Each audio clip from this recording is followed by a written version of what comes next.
রসালো ফলের সুবাসে মুখরিত প্রেসিডেন্সি ইউনিভার্সিটি ক্যাম্পাস।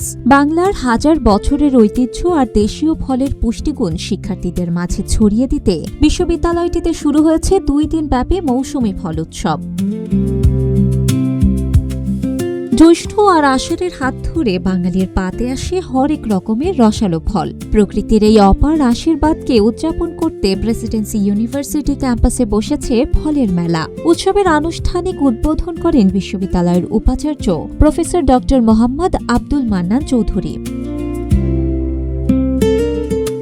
আম, জাম, লিচু, কাঁঠালের পাশাপাশি মেলায় স্থান পেয়েছে কাউ কিংবা লটকনের মতো চিরচেনা সব দেশীয় ফল। ফলের এই সমারোহে মেতে উঠেছেন শিক্ষার্থীরাও।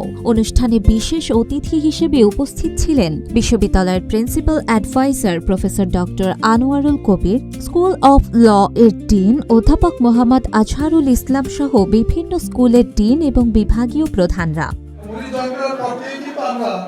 এই অনুষ্ঠানগুলো আমরা করতে পারছি, গতবার আমরা করেছি, এবার মনে হচ্ছে তার চেয়ে আরো বেশি সুন্দরভাবে হয়েছে। যেখানে যেখানে গতবার মনে হয় ভুল ছিল সেটা ভুল সংশোধন করা হয়েছে। করে আজকের এই নান্দনিক উৎসব উদযাপনের সুযোগ তৈরি করে দিয়েছে।